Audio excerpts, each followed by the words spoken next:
Hello friends, இன்னைக்கு நம்ம இங்கிலீஷ்ல பேசலாங்கிற நிகழ்ச்சியில புதுசா என்ன கத்துக்கலாம்னு பார்க்கலாம். அதுக்கு முன்னாடி நம்ம யூஸ் பண்ணக்கூடிய வார்த்தை ரீகாலேஜன் இல்லையா? ஸோ ரீகாலேஜனுங்கிறது நினைவூட்டல். இதுக்கு முன்னாடி என்ன பார்த்துட்டு இருந்தோம் அண்ட் இப்போ என்ன பார்க்க போறோம் அப்படிங்கிறதையும் பார்க்கலாம். அண்ட் கொடுத்த ஹோம்ஒர்க் முடிச்சிட்டிங்களான்றதையும் செக் பண்ணிக்கோங்க.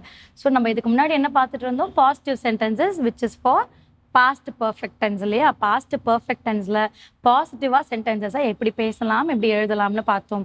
அதை தொடர்ச்சியாக நம்ம என்ன பார்த்துட்ருக்கோம்? நெகட்டிவ் சென்டென்சஸ் பார்த்துட்ருக்கோம் இல்லையா? ஸோ இந்த நெகட்டிவ் சென்டென்சஸில் எப்படியெல்லாம் இல்லை, பண்ணலை, முடிக்கலைங்கிற விஷயத்த எப்படி பர்ஃபெக்டாக நம்ம பேசணுன்றதையும் பார்க்குறோம். அது கூடவே நம்ம என்ன பார்த்துட்ருக்கோம்?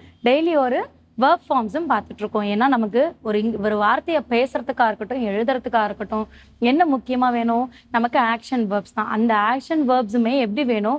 V1ல எப்படி யூஸ் பண்ணணும், V2ல எப்படி யூஸ் பண்ணணும், V3ல எப்படி யூஸ் பண்ணணுங்கிறது தெரிஞ்சுக்கணும் இல்லையா? ஸோ அப்போ ஒவ்வொன்றையும் பிரித்து தெரிஞ்சுக்கணும். ஸோ அந்த பிரித்து தெரிஞ்சுக்கக்கூடிய வார்த்தையை நம்ம என்ன பண்ணிட்டு இருக்கோம்?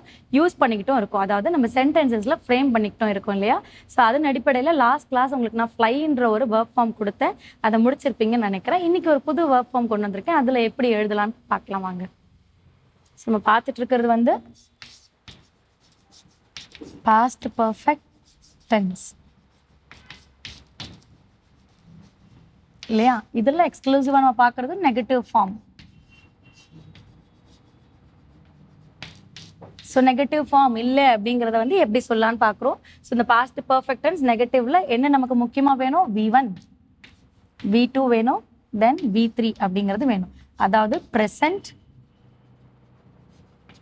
V2ல பாஸ்ட், தென் பாஸ்ட் பார்ட்டிசிபிள். ஏ ஸோ பாஸ்ட் பார்ட்டிசிபிள் வேணும். இன்னைக்கு நான் உங்களுக்கு V1 ஃபார்ம் என்ன வச்சிருக்கேன்னா கால் அப்படிங்கிறது தான். கால் அப்படிங்கிறது என்ன? To call summon. எய்தர் நம்ம மொபைல்ஸ்லையும் சொல்லலாம், இல்லாட்டா யாராவதுக்கிட்ட சொல்லிட்டு கூட நம்ம என்ன சொல்லலாம்? காலும், அவனை கூப்பிடு அப்படின்னு சொல்லலாம். கால் ஹர், அவளை கூப்பிடு அப்படிங்கிறதையும் சொல்லுவோம் இல்லையா?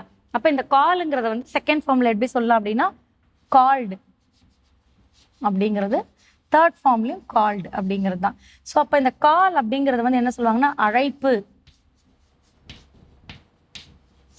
ஸோ அப்போ அழைப்பு அப்படின்னு எடுக்கும் போது கால் பண்ணுறது அழைப்பு, கூப்பிடுறாங்க இல்லையா? ஸோ அப்போ கால்டு அப்படிங்கிறது நமக்கு என்ன வரணும்? இடி ஃபார்ம் முடிஞ்சது. அப்போ அழைப்புங்கும் போது அப்போ அங்கே என்ன சொல்லலாம்? அழைக்கிறதுன்னு சொல்லலாம், இல்லை அழைக்கப்படுகிறது அப்படிங்கிறதையும் சொல்லலாம் இல்லையா? அழைக்கப்பட்டது அப்படிங்கிறதையும் எக்ஸாக்டாக நீங்கள் சொல்லலாம். அப்போ இந்த V2, V3 ரெண்டையுமே நம்ம எப்படி சொல்லலாம்? அழைத்தார்.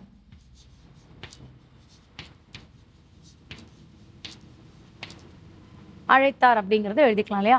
அப்போ கால்டு. அப்போ V1, V2, V3 இதை வந்து நம்ம எப்படி சென்டென்ஸில் ஃப்ரேம் பண்ணலாம் அப்படின்னு பார்க்கலாம். சென்டென்ஸில் ஃப்ரேம் பண்ணுறதுக்கு நமக்கு யார் ஃபர்ஸ்ட் வேணும்? சப்ஜெக்ட் வேணும் இல்லையா? ஸோ நம்மக்கிட்ட என்னெல்லாம் சப்ஜெக்ட்ஸ் இருக்குன்றதை பார்க்கலாம் வாங்க. ஆல்ரெடி நம்மக்கிட்ட என்ன சப்ஜெக்ட்ஸ்லாம் இருக்குது? I, we, you இருக்கு. இவங்க இல்லாமல் they, he, she இவங்க இருக்காங்க. ஸோ இவங்க இல்லாமல் நேம் சப்ஜெக்ட்ஸ் மட்டும் இல்லாமல் நம்ம யாரையும் எடுக்கலாம், நேம்ஸும் எடுக்கலாங்கிறத சொல்லியிருக்கோம் இல்லையா? ஸோ நேம்ஸும் எடுக்கலாம். பிருத்வி அப்படிங்கிற ஒரு நேமும் நான் என்ன பண்ணிக்கிறேன், ஒரு சின்ன எக்ஸாம்பிளுக்கு எழுதி வச்சிருக்கேன். அப்போ சப்ஜெக்ட்ஸ் கூட நான் ஃபர்ஸ்ட் என்ன பண்ணுறேன்? இந்த ஃபார்ம் ரூல் எழுதுறதுக்கு சப்ஜெக்ட்ஸ் எடுத்து ஃப்ரேம் பண்ணியாச்சு. ஆஃப்டர் சப்ஜெக்ட் நமக்கு யார் வேணும்? ஏவி ஸ்டாண்ட்ஸ் என்னது? ஆக்ஸிலரி வேர்ப் இல்லையா? ஸோ இப்போ இந்த ஏவி ஆக்ஸிலரி வேர்ப் என்ன தராங்க நமக்கு? ஹேட் அப்படிங்கிறத கொடுக்குறாங்க. அண்ட் நம்ம எக்ஸ்க்ளூசிவாக என்ன பார்த்துட்ருக்கோம்? நெகட்டிவ் ஃபார்ம் அப்படின்னு பார்க்குறதால இங்கே என்ன கொடுக்கணும்? நெகட்டிவோட இண்டிகேஷன் தரணும். நெகட்டிவ் யூஸ் பண்ணியிருக்கோம் அப்படிங்கிறத காட்டணும் இல்லையா? அப்போ நெகட்டிவ் என்னது? நாட் அப்படிங்கிறத நம்ம ஆட் பண்ணியிருக்கோம். ஸோ இவங்க கூட நெகட்டிவ்க்கு அடுத்தது யார் வரணும்? V3 form. V3 ஃபார்ம் யார் அங்கே இருக்காங்க? PP, அதாவது பாஸ்ட் பார்ட்டிசிபிள் அங்கே இருக்காங்க இல்லையா?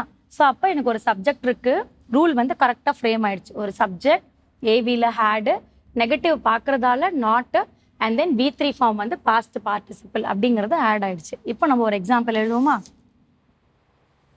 ஸோ எக்ஸாம்பிள் எப்படி எழுதுவோம்? இந்த பிருத்விலே கண்டினியூ பண்ணுவோம். Prithvi had not called me back. Prithvi என்ன பண்ணல? அப்போ திரும்பவும் கால் பண்ணல, அவ்வளவுதான்.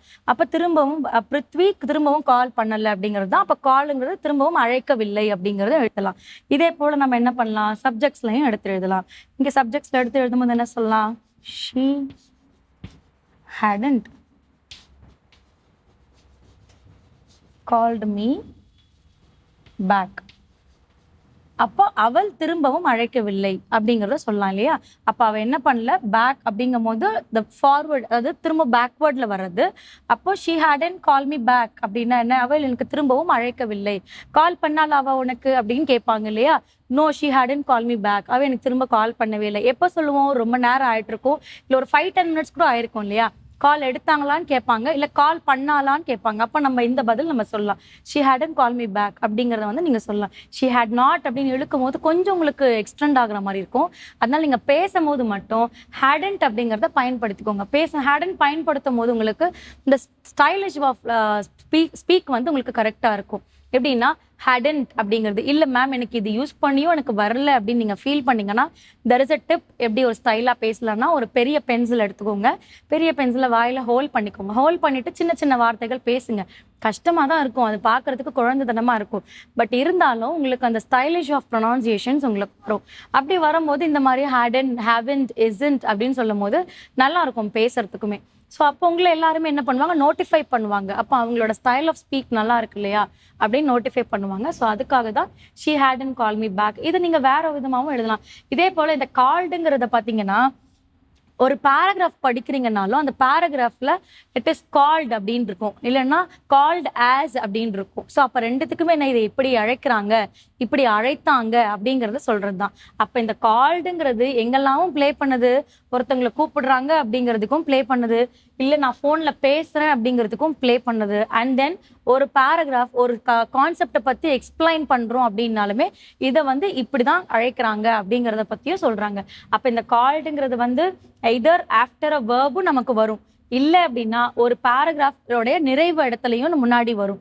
ஏன் நிறைவு இடத்துக்கு முன்னாடி வருதுன்னா, நம்ம எதை பற்றி நம்ம டிஸ்கிரைப் பண்ணுறோமோ, விரிவாக்கம் செய்கிறோமோ, அதை இப்படி தான் அழைக்கிறாங்கன்றதுக்காக நிறைவு இடத்துலையுமே என்ன சொல்லுவோம், இட் இஸ் கால்ட் ஆஸ் அப்படிங்கிறத சொல்லுவோம் இல்லையா? ஸோ இப்போ இந்த கால்டு அப்படிங்கிறத வச்சு நீங்கள் இன்னைக்கான 5 சென்டென்சஸ் ஃப்ரேம் பண்ணுங்க ஹோம்ஒர்க்காக. நாளைக்கு அடுத்த கிளாஸில் அடுத்த ஒர்க் ஃபார்மோட உங்களை வந்து மீட் பண்ணுறேன். தேங்க்யூ.